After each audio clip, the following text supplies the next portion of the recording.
존경하는 국민 여러분, 그리고 홍카콜라 시청자 여러분, 오늘 제가 특별히 생방송으로 여러분을 찾아뵙고자 하는 것은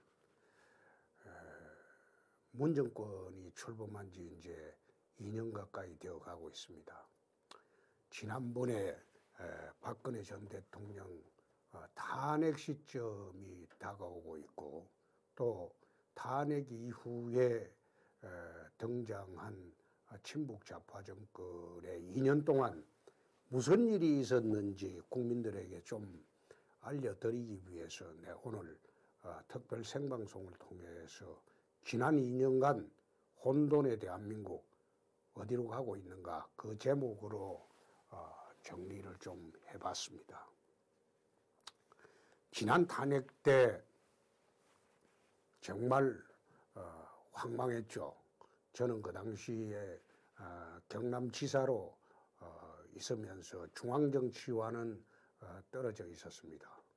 간혹 가다가 저한테 저희 당 의원들이 전화가 왔을 때 저는 탄핵을 해서는 안 된다. 우선 탄핵 사유도 되지 않는다.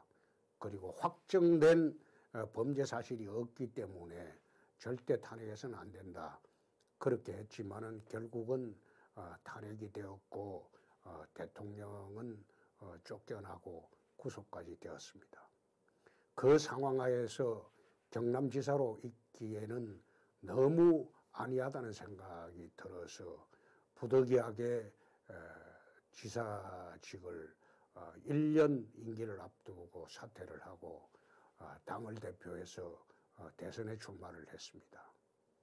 4%밖에 되지 않는 보수가 괴멸된 상태의 정당을 이끌고 탄핵 대선에 나갔지만은 예초부터 제가 대선에 되리라고는 저는 생각하지 않았습니다.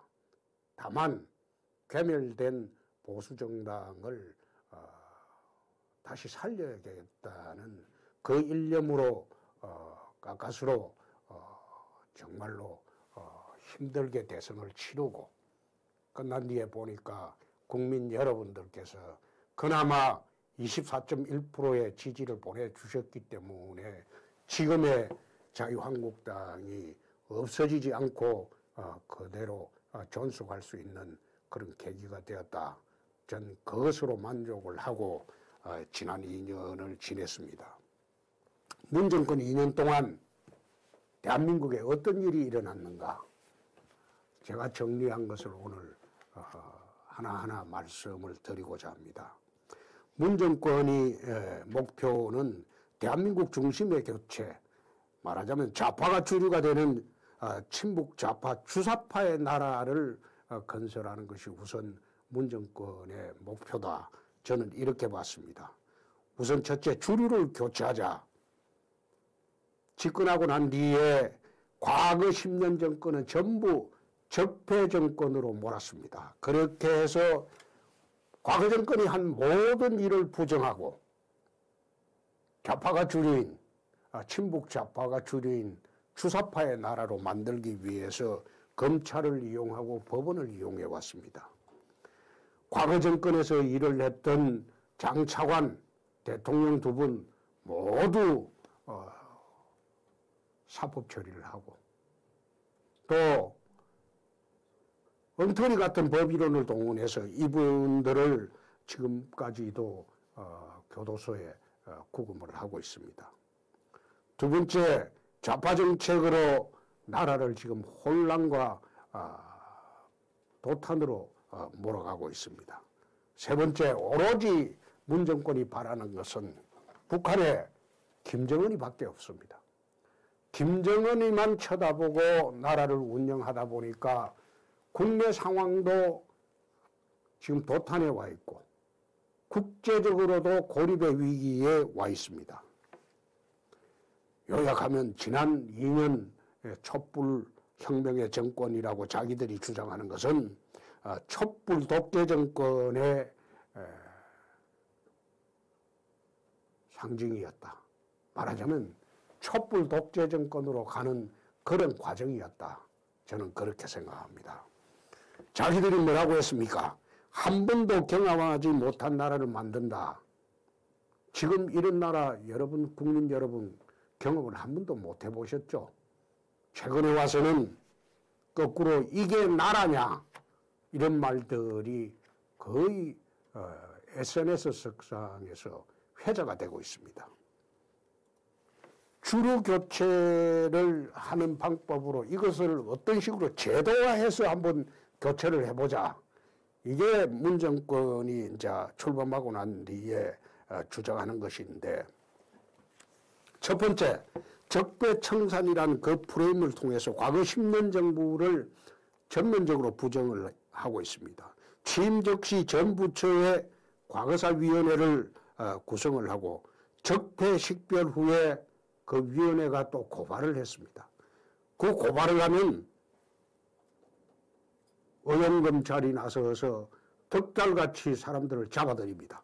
박근혜 정권 때 블랙리스트, 특활비, 총선 개입, 사법 거래 등 이것으로 장차관, 비서관 거의 100여 명을 조사를 하고 구속하고 기소를 했습니다. 이명박 정권 때 군기관, 기무사, 국정원, 사이버사 이 댓글 조작으로 거의 모든 사람을 기소를 하고 또 군 해체를 시도를 했습니다. 두 번째, 건국 100주년 사업을 한다고 임정 수립일 기점으로 올해가 이제 100주년이라는 것입니다. 임정 수립일이 4월 11일인데 임시 공휴일로 지정 논의를 하면서 건국 100주년이라는 주장을 하고 있습니다. 원래 나라가 국가가 구성이 되려면 영토, 주권, 국민 이 3대 요소가 있어야 하는데 일제강점기 당시에는 영토도 뺏겼고 주권도 없었습니다. 오로지 국민만 있었습니다. 그래서 그 당시에는 국가라고 할 수가 없죠. 그런데 왜 이 사람들이 1919년 임정 수립한 4월 11일을 건국일로 하자고 주장을 했을까요? 그것은 북한의 정통성을 확보해 주기 위함입니다. 1948년도 8월 15일 날 우리가 건국을 할 때는 유엔으로부터 유일한 합법정부로 인정을 받았습니다. 북한은 정통성이 없죠. 그런데 북한의 정통성이 없기 때문에 북한의 정통성을 부여해 주기 위해서 나라 건국일을 1919년 4월 11일 임시정부 수립일로 올려버리면 남북이 공의 정통성을 주장하는 그런 형국이 되기 때문에 이 사람들이 노리는 것은 건국 100주년 사업 운운함이 노리는 것은 북한을 배려하기 위함에 불과합니다. 세 번째, 우파 역사관 지우기가 지금 한창 진행되고 있습니다. 전교조가 지배한 교육 현장에서 진행되고 있고 사회 모든 부분에서 대한민국의 정통 역사관을 전부 지우고 있습니다. 지난 70년 이 나라를 세우고 선진국가로 발돋움한 지난 역사를 모두 부정하고 지우고 있습니다. 네 번째, 정부 관련 인사는 전부 교체를 하고 좌파 신기를 하고 있습니다. 최근에 박근혜 정권의 블랙리스트를 그렇게 모든 범죄로 단정하고 장차관, 비서관까지 전부 구속하더만은 자기들이 환경부 블랙리스트라는 것을 이제 드러나기 시작했습니다. 그런데 이 환경부만 있는 게 아니고 이게 정부 모든 부처의 360개 전체 공공기관에도 똑같은 일이 있었다는 겁니다. 최근에 김태우 전 수사관의 폭로를 봐도 똑같은 짓을 하고 있습니다. 그러면 이 사람들도 박근혜 정권 당시에 자기들이 주장했던 블랙리스트 그걸 근거로 하면 청와대 민정수석뿐만 아니라 인사 관련 비서관들, 행정관들 그리고 정부 각 부처에 있는 모든 공공기관의 장들을 구속해야 되겠죠. 그런데 자기들은 이것을 블랙리스트가 아니고 체크리스트라고 합니다. 나는 그게 체크리스트하고 블랙리스트하고 뭐가 다른지 나는 이해가 되질 않아요. 하기는 했다 이겁니다. 그런데 자기들이 한 것은 블랙리스트가 있고 체크리스트다 이래 주장하는 거 보니까 아마 겁이 나기는 겁이 나는 모양입니다. 이거 아마 철저히 파헤치면 똑같은 기준으로 적용을 하면 정부 각 부처에 있는 장차관들이 성하지 못할 겁니다. 다섯 번째, 지금 이 사람들은 지난번에 좌절됐던 좌파 사회주의 개헌을 아마 내년에 시도를 해서 내년 총선 후에 시도를 해서 나라 전체를 낮은 단계 연방제로 끌고 가서 좌파 사회주의 개헌으로 출발을 해서 낮은 단계 연방제로 끌고 가려고 할 겁니다. 그 첫 출발이 이제 다음에 설명드릴 선거구제 개편입니다. 여섯 번째, 이 나라 최후의 보루인 군을 지금 거의 무력화시키고 있습니다. 군 구태타 혐의를 씌워가지고 기무사를 해체하고 국군을 숙군, 말하자면 자기들 뜻이 안 맞는 장군들은 전부 다 예편시키고 자기들 앞에서 말하자면 아부하는 장군들만 통해서 군인을 유지하려고 하고 있습니다. 또 사법부도 신여화하고 있습니다. 최근에 재판거래 혐의로 대법원장을 구속한 것을 보았듯이 사법 정책을 수립하는 이것을 재판거래로 몰아가지고 이제는 사법부 전체를 신여화하고 있습니다. 소위 일부 이념격관들을 동원을 해서 사법부 전체를 지금 좌파 정권에 신여화하고 있습니다. 제가 알고 있기로는 일부 이념법관들은 사법부 전체 판사들의 10분의 1도 안 된다고 합니다. 나머지 판사님들은 거의 침묵하고 있다고 합니다. 참 걱정스럽습니다. 선거구제 개편을 통해서 입법부도 이제는 좌파들이 전부 장악을 하려고 하고 있습니다. 연동형 비례대표제라는 이것은 결국 이것 시행하게 되면 자유한국당의 내년도 의석수는 아무리 열심히 해도 70석을 차지하기 어려울 겁니다.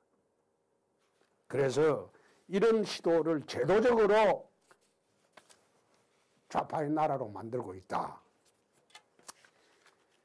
세 번째, 좌파 정책이 여태 시행한 것이 어떻게 결론이 됐나 한번 쭉 보겠습니다. 소득주도 성장을 한다고 이 사람들은 국민들을 현혹을 했습니다.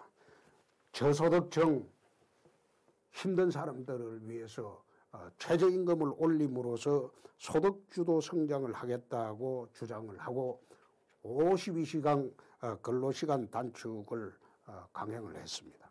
그렇게 하다 보니까 오히려 하청 계층의 실업은 폭증하고 양극화는 심화되고 중소상공인은 폐업을 하고 자영업자는 폐업을 하고 이제는 민생 전체가 파탄 지경에 이르렀습니다.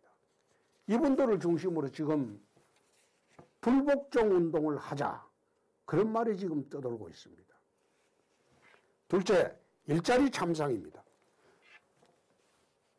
지난 대선 후보 경선 토론회 때 4대강 사업 22조를 들이면 100만 개 일자리를 만든다고 토목 사업이라고 이명박 대통령을 그렇게 비난을 한 사람이 문재인 대통령입니다. 그런데 자기들은 집권하고 난 뒤에 2년 동안 54조를 투입하고도 19년 만에 일자리 최악입니다. 청년들이 일자리가 없어요. 지금 아마 청년 실업이 사상 최악입니다. 그럼 이렇게 만들어 놔놓고 어떤 대책을 세우냐? 공무원 일자리, 공공기관 일자리만 늘리겠다는 겁니다. 그것은 국민 세금 나눠 먹기죠. 저는 거꾸로 공공기관 일자리, 공무원 일자리는 이거는 구조조정해서 줄여야 한다고 생각을 합니다. 지금 동사무소 가보면 모든 시설이 자동화되어 있어가지고 동사무소 직원마저도 그리 많이 둘 필요가 없어요. 공무원 일자리는 줄어들어야 됩니다. 작은 정부가 돼야 되고 4차 산업혁명으로 가게 되면 관공서 일자리도 줄어들어야 됩니다. 그런데 이 정부는 그리스식으로 거꾸로 가고 있습니다. 그것을 일자리라고 합니다. 강의실 불끄기, 휴지 줍기, 그게 무슨 일자리입니까? 세 번째, 기업이 엑소더스 하고 있습니다. 탈출을 하고 있다는 겁니다. 민노총하고 반기업 정책으로 중소기업, 대기업들이 해외 탈출을 하고 있습니다. 이거 해외 탈출한 기업은 우리나라 돌아올 수가 없습니다. 돌아오질 않습니다. 강성기종노조가 발호를 해서 지금 이 나라는 민주통의 나라가 되어가고 있습니다. 파업을 연례적으로 계획을 세워서 현안이 없더라도 파업을 한다는 겁니다. 세상에 이런 나라가 세계에 어디 있습니까? 다섯 번째, 혁신적 포용국가라고 2월 20일 날 발표한 내용을 보니까 모든 국민 평생 기본생활 보장한다. 이 말은 좌파 포퓰리즘의 결정파입니다. 말은 그럴듯하죠. 이것은 배급제 사회주의 나라로 가겠다는 그 뜻입니다. 근로소득보다 이전 소득이 많은 나라는 사회주의 배급의 사회입니다. 베네수엘라가 그렇죠. 이 근로소득, 이전 소득이 뭔가 하면 이전 소득은 국가에서 지원하는 돈입니다. 말하자면 국가에서 먹여 살릴 줄 테니까 일하지 마라. 일 안 해도 먹여 살린다. 이게 이제 공산주의 사회주의의 배급제도죠. 이런 나라일수록 망하지 않는 나라가 없습니다. 여섯 번째, 탈원전을 한다고 해가지고 이 정권 들어와서 얼마나 많은 손해를 봤습니까? 수십 조의 손해를 봤죠. 대통령이 판도라라는 영화 한 편 보고 탈원전을 주장할 만큼 참 그런 대통령 아래서 지금 대한민국 국민들이 살고 있습니다. 탈원전 하고 난 뒤에 태양광 한다고 또 난리를 쳤는데 그렇게 하다 보니까 국토 산림 해소는 지금 어느 지역에 가면 어마어마하게 되어 있다고 합니다. 저수지마다 태양광 패널로 덮어 씌운다고 합니다. 과연 이게 가능한 나라일까요? 일곱 번째, 문재인 케어로 과도한 의료보장성을 확대를 하면서 의료보험 재정이 이제 고갈이 속도가 더 빠를 겁니다. 물론 보장성 강화를 많이 하면 좋죠. 그러나 의료보험 재정도 생각을 해야 되고 재정이 고갈되면 어떻게 해야 할지도 계획을 세웠어야 됩니다.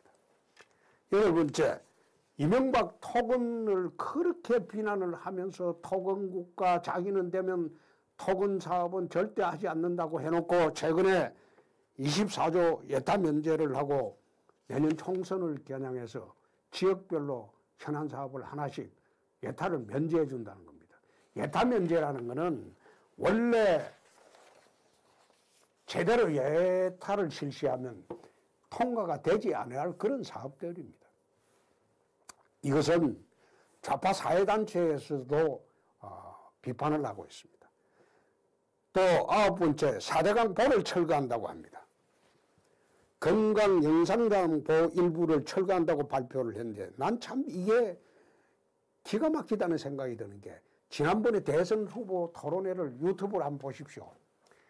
보는 앉아서 물의 속도를 유속을 약화를 시켜서 느리게 해서 녹조가 생긴다. 그 이야기를 문재인 후보가 했을 때 내가 녹조 발생 원인을 자세히 과학적으로 설명을 해줬어요.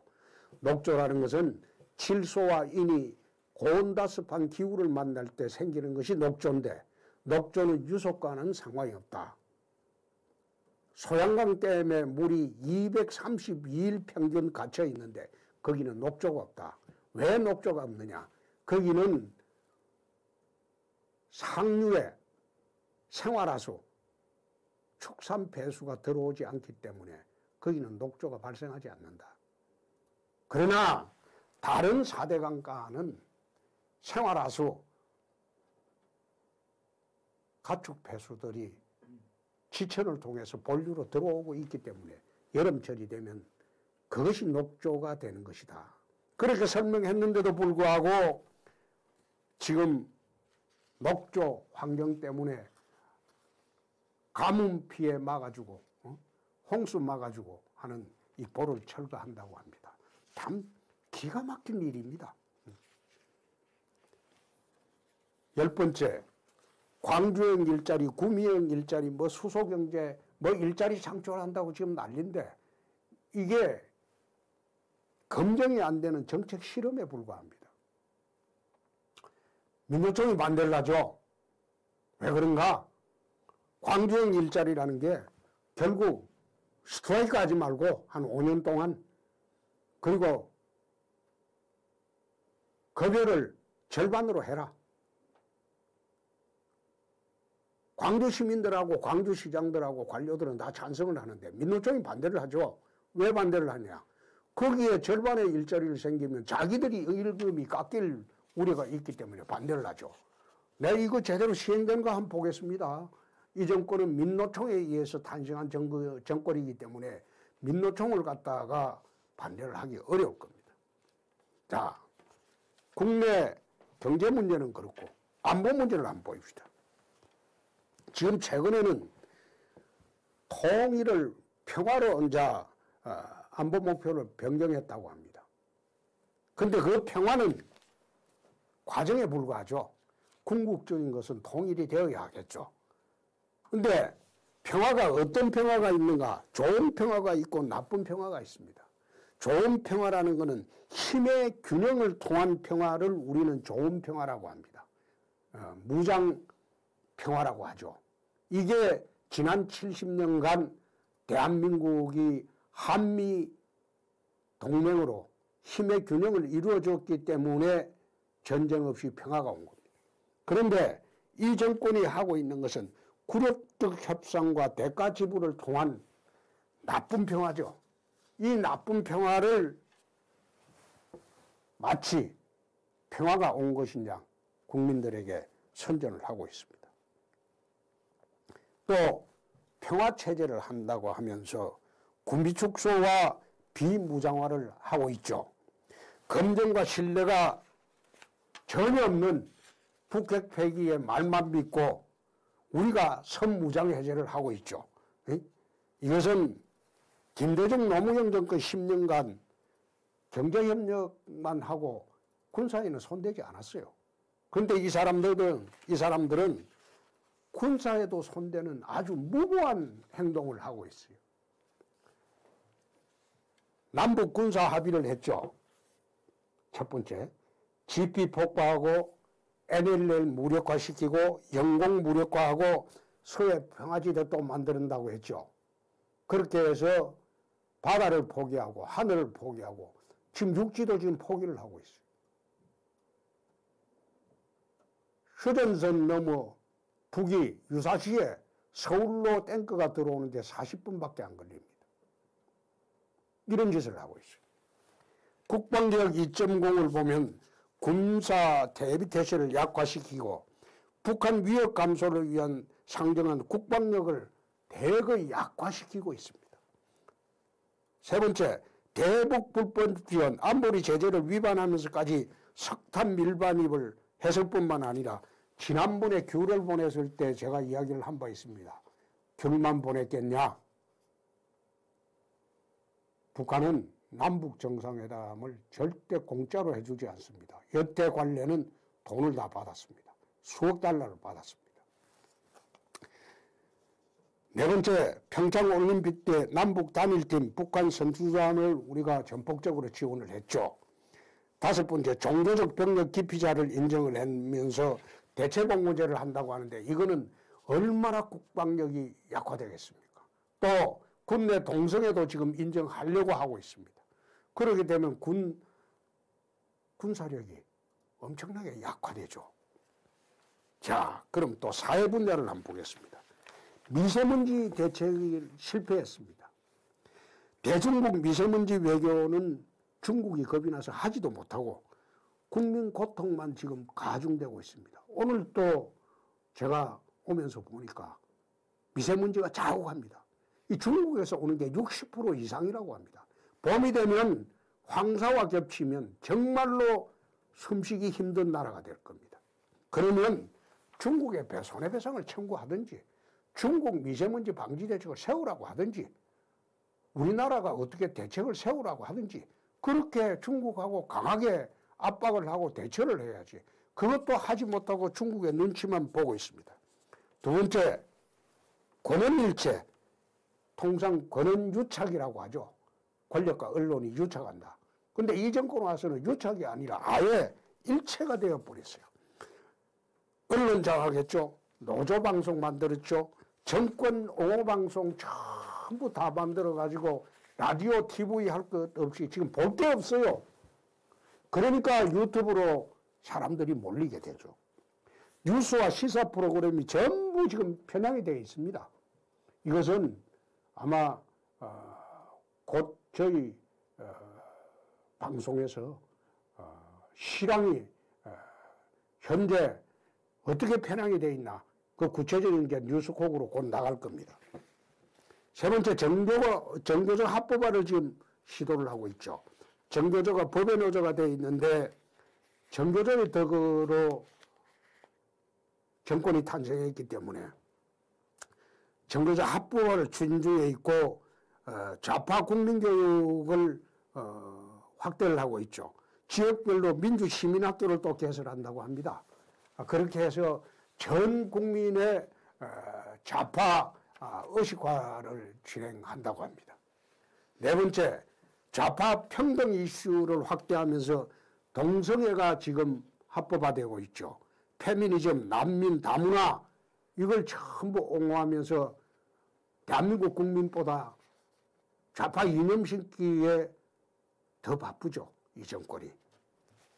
자, 국내 문제는 이 정도 하고 그럼 국제 문제를 한번 살펴보겠습니다. 한미일 삼각동맹에 지금 심각한 균열이 오고 있죠. 현 정권의 종북, 북한 바라기에 일관된 노선으로 한미일 삼각의 가치동맹이 균열되고 국제사회의 고립과 코리아 패싱 현상이 심화되고 있습니다. 현 정권은 지난 2년간 북핵 해결의 명분으로 문 대통령이 한 번도 운전자를 설파를 했는데 지금 운전자는 김정은이죠. 김정은이고 트럼프가 앞좌석에 타고 문 대통령은 뒷좌석에 타고 있죠. 미국과 일본의 신뢰를 완전히 상실을 하고 중국과 러시아한테는 오히려 인정을 못 받고 박쥐 취급을 당하면서 신뢰를 또 얻지 못하고 있죠. 외교가 사면초가에 이르렀죠. 오로지 문 정권은 북한에만 올인하고 있죠. 한미일 동맹의 이탈로 한미, 한일 간의 상호협력은 건국 이래 지금 최악에 이르고 있습니다. 근본적으로 현 정권은 한미일 자유주의 가치동맹을 약화시키고 북중러 사회주의 동맹에 가담하려고 지금 하고 있죠. 그렇게 하다 보니까 미국과 일본과의 가치동맹은 훼손이 되고 이제는 동맹이라기보다 비즈니스 관계가 돼버렸어요. 거래하는 관계. 지난번에 방위비 협상할 때도 봤지 않습니까? 이거는 가치동맹으로서의 협상이 아니고 비즈니스 관계가 돼버렸죠. 상거래가 돼버렸죠. 그렇게 보면서 정말 걱정이 되는 것은 이 나라는 외교가 없다. 지난번에 그랬지 않습니까? 유럽 가서도 유럽 각 나라 돌아다니면서 무슨 이야기 했습니까? 김정은의 수석 대변인 노릇하면서 제재만 풀어달라고 자꾸 이야기를 했죠. 근데 유럽 각국에서 거기에 동양 나라가 한 나라도 없었죠. 지난번에 뉴질랜드 G20 행사 참석하면서 돌아오는 뉴질랜드에서도 뉴질랜드 수상한테 제재 풀어달라고 했다가 거절당했죠. 문 정권을 지지하는 나라가 세계 어디에도 없어져 버렸어요. 대북 정책에 관한 한. 정말로 힘든 외교 고립이 진행이 되고 있습니다. 최악의 경우에는 미국에서 신애치선 라인을 꺼면서 대정국 방어선에서 한국을 제외하고 일본, 대만, 필리핀, 그리고 베트남, 인도 이렇게 에치슨 라인을 그으려고도 지금 시도를 하고 있다는 그런 말도 들립니다. 참 걱정스럽습니다. 이 나라가 정말로 어디로 가고 있는지 혼돈을 겪고 있습니다. 국내 상황도 그렇고 외교 상황도 그렇습니다. 미국과의 관계를 좀 더 자세히 보면 이 정권은 주사파 정권이기 때문에 반미 DNA를 가지고 있습니다.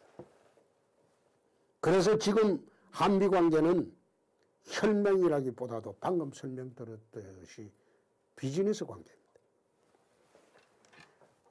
한미 동맹이 근본적으로 균열되어 가고 있다. 지난 70년간 한국 안전을 도모해 줬던 한미 동맹이 균열이 가고 있다. 또 북핵 협상이 엇박자를 지금 가고 있다. 비핵화 없는 제재 완화는 말하자면 북핵을 이고 살자 이런 뜻인데 문 정권이 자꾸 그래 주장하니까 트럼프조차도 이제는 북핵을 포기한 것 같아요. ICBM만 제거하고 미국만 안전하고 북핵은 남북이 합작해서 저렇게 되더니 우리 포기하자. 이렇게 될 수도 있다 이겁니다. 지난 1년 반 전에 제가 워싱턴 갔을 때 이런 협상을 하게 되면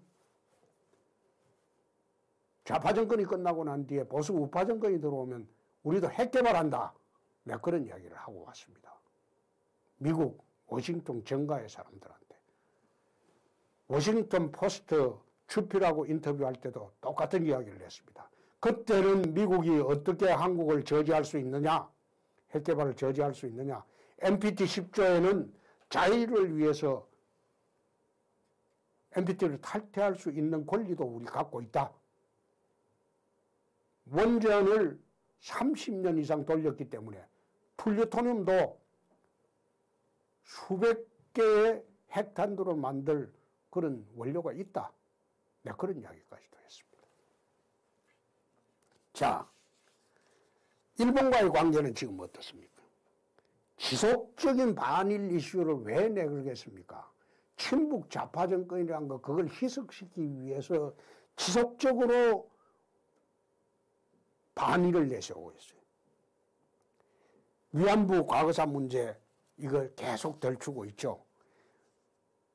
해방 이후 처음으로 군사충돌 사건까지 있었죠. 해상 초계기 사건. 그만큼 한일 관계가 파국으로 가 있습니다. 결국 한미일 자유주의 동맹을 깨자는 겁니다. 그럼 중국과의 관계는 좋아져야 되는데 북중미 자유주의 동맹에 들어가려고 하기 때문에 좋아져야 되는데 중국이 지금 북에게 역할을 하고 있습니까? 하고 있지 않죠. 오히려 부추기고 있죠. 미세먼지 이슈에 대해서 문 정권이 중국에 단 한마디를 할 수 있습니까? 못하고 있죠. 사드 갈등이 봉합된 것으로 보여지지만은 손해봐본 굴욕적인 봉합이었죠. 중국 군용기가 카디즈를 주기적으로 지금 침입을 하고 있죠. 말하자면 동해 이쪽은 중국이고 오히려 대한해협까지도 중국이 마음대로 돌아다니고 있죠. 러시아하고 관계를 한번 봅시다. 러시아하고는 북방경제정책의 대상이라고 하면서 북방경제위원회를 만들고 한러 가스 등 협력을 지금 추진한다고 발표를 했어요. 이것은 이명박 대통령이 있을 때도 같이 추진을 했던 겁니다. 그러나 북한을 지나는 가스전을 하게 되면 북에 엄청난 수억 달러를 매년 줘야 할 뿐만 아니라 북이 가스를 차단할 때 대책이 없어요. 그래서 이명박 정부 때는 한국 러시아 탱커선을 도입을 해서 그 가스를 동해안 삼척에 가스를 수입을 하거나 또는 동해안 해저 파이프라인 매설을 검토하기까지 했습니다. 그런 일이 있었습니다. EU하고 관계는 EU는 매년 대북 북핵 제재와 북한 인권 규탄을 하고 있는데 문 대통령 지난번에 EU 갔을 때 어떻게 했습니까? 제재 풀어달라고 했잖아요. 그러니까 EU의 모든 국가들이 이상하게 생각했죠. 한국에서 이 제재를 강화해달라고 해야 될 판인데 거꾸로 풀어달라고 하니까 이상한 나라다. 이상한 대통령이다. 그렇게 전부 거절을 했죠. 유엔 안보리에서 이제 대북 제재 완화를 시도를 하기 위해서 의약품 인도적 지원에 이것은 이제 좀 풀어달라고 하고 또 개성공단 금강산 관광을 현물 보상으로 추진을 하겠다. 이런 시도도 지금 하고 있습니다. 말하자면 북핵에 관해서 유엔이나 미국의 대책하고는 지금 엇박자로 가고 있죠. 그래서 참 걱정스럽다. 지난 18대 대선에 제가 나가면서 대선 구호로 자유대한민국을 지킵시다. 그렇게 내가 구호를 내걸었습니다. 친북 좌파 정권은 안 된다. 그 구호를 내걸었습니다. 그때 문재인 후보 쪽에서는 색깔론으로 공격을 했습니다. 그때 제가 받아친 게 본질론이다. 당신들은 친북 좌파 정권이기 때문에 정말로 당신들이 집권하면 대한민국이 외톨이가 될 수 있고 자유대한민국이 공산화도 될 수 있다. 결국 이 사람들이 노리는 게 내년 개헌선을 돌파해서 연방제, 낮은 단계의 연방제입니다. 그것은 제가 주장하는 것이 아니고 문 대통령 대선 공약입니다. 결국 북을 핵을 가진 북과 낮은 단계의 연방제를 하면 북한테 나라가 맥히는 겁니다. 그래서 지난 2년 전에 대선 때 자유대한민국을 지키자고 했을 때 국민 여러분들은 그 뜻을 정확히 느끼지 못했을 겁니다. 이제 곧 구체적인 느낌이 올 겁니다. 또 지난 지방선거 때 제가 이런 구호를 내걸었습니다. 나라를 통째로 넘기시겠습니까? 중앙권력 넘기고 지방권력 넘기면 나라가 통째로 넘어가고 또 나라가 통째로 넘어가게 되면 낮은 단계 연방제로 와서 북의 나라를 통째로 넘긴다. 그런 뜻이었는데 이 구호를 막말이라고 했어요. 그런데 지금 와서 진행되는 과정을 보면 지난 1년 전에 했던 제 말이 틀리지 않았다. 그게 지금 80에서 90% SNS 여론입니다. 또 지난 지방선거 때 경제를 통째로 망치시겠습니까? 그 구호를 또 내걸었을 때 홍준표 막말한다고 그랬어요. 크게 비난을 받았어요.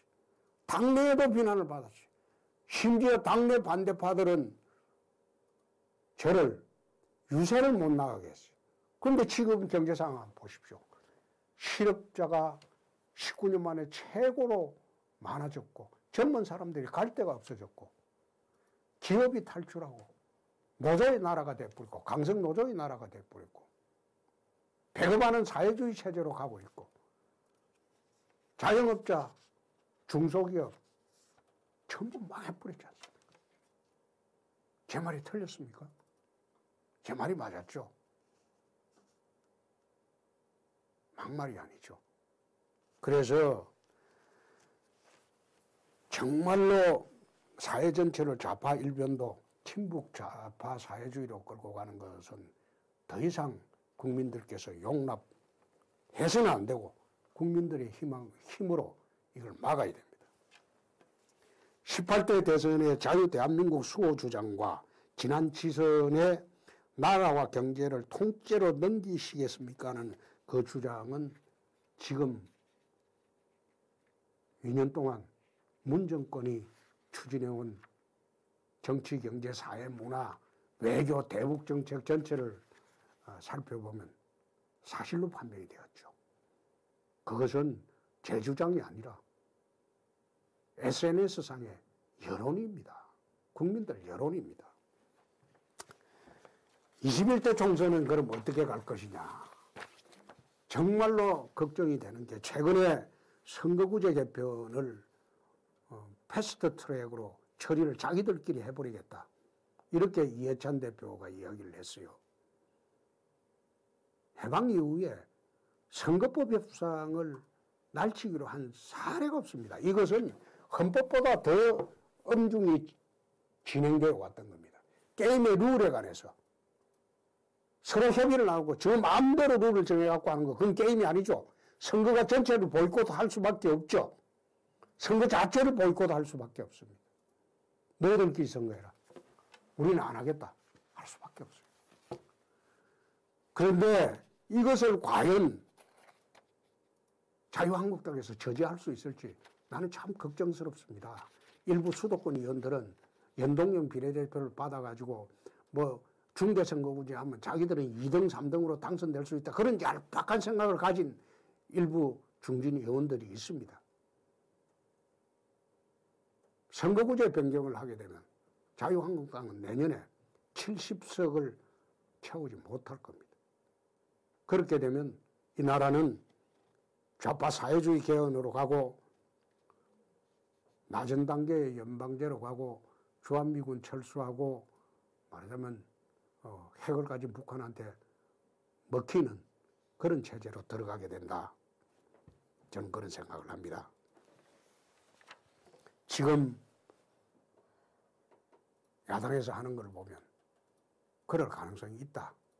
나는 그렇게 느낄 수밖에 없습니다. 지금 야당에서 하는 걸 보면 투쟁력도 없고 그리고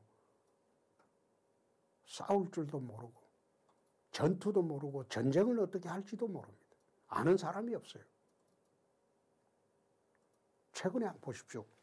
제가 당대표 할 때는 집권 1년 차밖에 안 된 정권을 상대로 했기 때문에 지지율이 70%다 80%다 그리고 또렷하게 실정이 없었어요.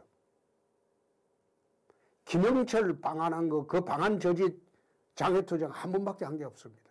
그리고 사회주의 개헌할 때 내가 저지한 것밖에 없습니다. 대통령 발의로 개헌하려고 할 때 그건 안 된다. 우리 당 의원들이 본회의장 들어가면 제명하겠다. 그렇게 해서 개헌을 저지한 것밖에 없습니다. 저지한 것밖에 없습니다. 그러나 지금은 실정이 쌓였어요. 7대 실정이 있었죠. 최근에 이야기한 거. 신재민, 김태호 폭로가 있었죠. 그리고 서영교, 손혜원의 사건이 있었죠. 대통령 따님이 해외 이주했죠. 왜 나갔는지 규명을 해야 되겠죠. 또 드루킹 사건, 김경수 구속으로 이거는 지난 대선에 여론조작으로 대선이 됐다. 그게 판결로 드러났죠. 이런 상황에서 야당이 제대로 대응을 못하니까 최근에 5.18 사건으로 대치기를 당했죠. 5.18 사건에 우리 당의 세 분의 의원님들이 말한 것, 물론 그 말이 과했습니다. 5.18 사건은 어떤 식으로든 민주화 투쟁이었다는 것을 폄훼해서는 안 되고 말은 과했습니다. 그런데 이 과한 말을 했다고 대통령이 나서서 2번이나 비난을 하고 관련 단체에서 들고 일어나고 거기다가 국회의원 3명을 제명하겠다는 거 아닙니까? 나 이것을 보면서 참 어이가 없다. 마치 군사정권 때 박정희 대통령 시절에 야당이 대통령을 비난한다고 국가원수 모독죄라는 것을 형법에 만든 일이 있어요. 박 대통령 사후에 그 형법에 바로 삭제가 됐습니다. 또 85년도에 유승환 의원이 국시는 반공이 아니라 통일이 되어야 한다는 그 주장으로 국가보안법 위반으로 구속을 했어요. 그게 나중에 공소기각 판결이 났어요. 대법원에서. 마찬가지로 그런 걸 연상시키는 좌파 메카시즘을 연상시키는 그런 대응을 하고 있다. 또 5.18 특별법을 5.18 비난하는 경우 왜곡 방지법이라고 해놓고 그걸 왜곡하면 7년 이하의 징역을 취한다. 그 법안을 내놨습니다. 내가 그걸 보면서 지난번에 그럼 천안함 폭침 사건 때 미국 잠수함하고 부딪혀서 자초됐다. 응? 북한 소행이 아니다. 이렇게 주장하는 사람들. 그 사람들은 왜 처벌을 뭐 안 했습니까? 광우병 때 미국산 쇠고기를 먹으면 광우병에 걸린다. 내 숭숭 구멍이 난다. 이럴 때 왜 처벌을 안 했습니까? 마찬가지로 5.18을 폄훼하고 그렇게 하면 현행에 있는 그 법제에 따라서 명예훼손이면 명예훼손 그거로 처벌할 수 있는데 그걸 갖다가 비난했다고 해서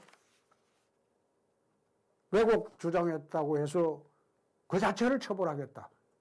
그것은 좌파 메카시즘이죠. 물론 그 세 분의 의원이 나는 잘했다는 뜻이 아닙니다. 잘못 대응했기 때문에 그 사이에 지금 누적된 7가지 대국민 실정을, 엄청난 실정을 한순간에 무력화시키는 그런 잘못을 범했죠. 그렇지만은 그것만으로 대항을 해서는 안 된다. 정말로 지금 야당과 대한민국 국민들이 어떻게 대처를 해야 되겠느냐. 나는 이 상황을 촛불 독재로 명명을 합니다. 현재 대한민국에 벌어지고 있는 이 상황을 촛불 독재로 명명을 하고자 합니다. 그러면 이 촛불 독재에 우리가 어떻게 대응을 해야 되느냐. 국민 4대 저항운동을 시작을 해야 된다고 생각합니다. 이것은 야당이 앞장서고 국민들이 따라가는 형태가 되어야 됩니다. 첫째, 이명박 박근혜 전직 대통령 석방운동과 장애투쟁을 바로 시작을 해야 한다고 봅니다. 두 번째, 불법 대선 여론조작 윗선에 대한 특검 추진 및 7대 비리 규탄대회를 전국 곳곳에서 해야 된다고 봅니다. 야당이 지금 국회에 들어가서 국회를 정상화시키는 것은 나는 의미가 없다고 봅니다. 야당을 야당처럼 취급도 안 하고 얼마나 깔보고 있습니까? 최근에 이해찬 대표가 100년 집권한다고 했습니다. 야당을 인정하는 태도가 아니죠. 세 번째, 민생 파탄 규탄 활동을 적극적으로 전국적으로 국민저항운동으로 해야 된다고 합니다. 네 번째, 북핵 폐기운동을 본격적으로 시작을 해야 된다고 봅니다. 이 4대 국민저항운동을 야당과 국민이 한마음이 돼서 이제 시작해야 될 때가 아닌가 그런 생각을 합니다. 공부하는 국민이 되어야 됩니다. 공중파 종편은 이미 노조방송, 정권 옹호방송으로 전락을 했습니다. 유튜브를 통해서 시사, 역사, 교양, 당파성 등을 국민들이 공부를 하도록 해야 됩니다. 하루 유튜브 1시간 이상 보기 운동을 전개를 해야 된다고 봅니다. 이젠 언론 방송을 믿을 수가 없으니까요. 현장 집회가 있을 때는 적극적으로 참여를 해야 된다고 봅니다. 그리고 인터넷 활동을 하면서 댓글 운동을 적극적으로 해야 된다고 봅니다. 저들은 드루킹 통해서 댓글 운동을 하고 있고 그게 없어지고 난 뒤에 지금은 나는 달빛 기사단인가 그 사람들 활동을 여전히 하고 있다고 봅니다. 그래서 적극적으로 댓글 운동도 해야 될 때가 아닌가 그런 생각을 합니다. 저희들이 정부의 실정에도 불구하고 국제적 고립에도 불구하고 북이 핵을 폐기할 의사가 없다는 걸 국민들이 대부분 알고 있음에도 불구하고 미국 국민들도 74%가 북은 핵 폐기할 의사가 없다. 그걸 함에도 불구하고 지금 마치 미북 회담을 하고 남북 정상회담을 해서 핵 폐기를 하고 곧 평화가 오는 양, 남북 통일이 오는 양 현혹을 곧 시작을 할 겁니다. 국민 여러분. 1년 전처럼 또 쏘시겠습니까? 이미 김일성을 비롯해서 김정일, 김정은을 통해서 30년 동안 8차례 북핵에 관해서 거짓말을 했습니다. 한 번 쏘면 쏘긴 사람이 나쁜 사람이고 두 번 쏘면 쏘은 사람이 바보고 세 번째 쏘면 그것은 공범이라고 합니다. 이미 8분에 걸쳐서 거짓말을 북핵에 관해서 거짓말을 한 왕조 세습 정권에 대해서 이번에 9번째 또 쏘시겠습니까? 그건 아니죠. 이제는 깨어있는 국민이 자유대한민국을 지킵니다. 늘 저는 그런 이야기를 합니다. 깨어있는 국민만이 자유대한민국을 지킨다. 오늘 특별 생방송에서 지난 2년을 돌아보면서 참 힘든 세월을 저도 보냈고 국민 여러분들께서도 보내셨으리라 생각을 합니다. 이제는 야당뿐만 아니라 국민 모두가 힘을 합쳐서 이 촛불 독재에 저항을 해야 할 때다. 저는 그런 생각을 합니다. 국민 여러분, 제 일방적인 주장인지 제가 맞는 말을 했는지 팩트 체크를 한번 해보십시오. 홍준표 말이 틀린 말을 없을 겁니다. 늘 나를 막말한다고 덮어 씌웠어도 지금 와서는 그 말이 사실이었다. 그게 지난번에 댓글 여론이었습니다. 국민의 94%가 그 당시는 막말인 줄 알았는데 지나가 보니 사실이었다. 그게 지난번에 저희들이 찾아보니까 94%였습니다. 이제 자유 대한민국을 지키는 그런 성스러운 성전에 촛불 독재에 맞서는 그런 성전에 야당과 국민들이 모두 함께 일어서야 할 때가 아닌가 저는 그런 생각을 오늘 해봤습니다. 장시간 시청해 주셔서 감사드립니다. 편안한 밤 되십시오. 감사합니다.